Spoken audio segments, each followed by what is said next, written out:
ના કેસમાં આરોપી અલ્પેશ કથિરિયાની જામીન અરજી પર સુનાવણી પૂર્ણ થઈ છે। 3 ડિસેમ્બરના રોજ સેશન્સ કોર્ટ આ મામલે ચુકાદો આપે તેવી શક્યતા છે।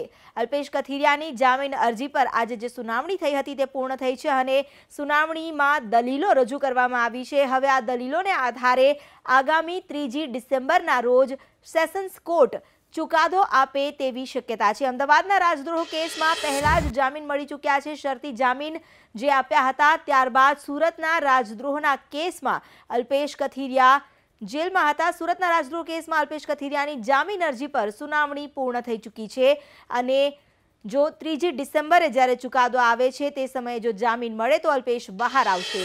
જામીન અરજી પર સુનાવણી આજે પૂર્ણ થઈ છે, જેમાં રજૂઆતો પણ કરવામાં આવી હતી અલ્પેશના વકીલ તરફથી।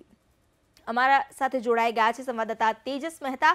તેજસ, સુરતની સેશન્સ કોર્ટમાં આગામી 3 ડિસેમ્બરે હવે જામીન અરજીને લઈને ચુકાદો આવી શકે તેમ છે। આજે સુનાવણી પૂર્ણ થઈ, શું દલીલો કરવામાં આવી હતી?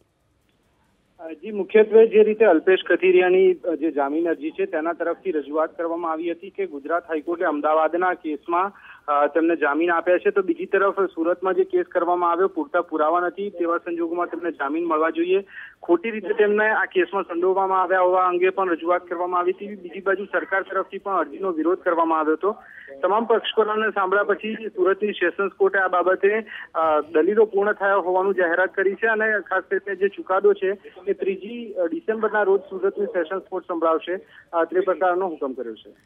જી તેજસ, આભાર આપનો જાણકારી આપવા બદલ। તો ગુજરાત હાઈકોર્ટે જ્યારે અમદાવાદ રાજદ્રોહ કેસમાં જામીન આપી દીધા છે તો તે જ દલીલ ત્યાં પણ રજૂ કરવામાં આવી છે અને સુરતની સેશન્સ કોર્ટમાં અલ્પેશના વકીલ તરફથી આ દલીલ રજૂ કરવામાં આવી છે। અમદાવાદના રાજદ્રોહ કેસમાં અગાઉ અલ્પેશને જામીન મળ્યા છે, એ ગ્રાઉન્ડ પર સુરતના રાજદ્રોહના કેસમાં પણ તેમને જામીન મળે તેવી રજૂઆત કરવામાં આવી છે।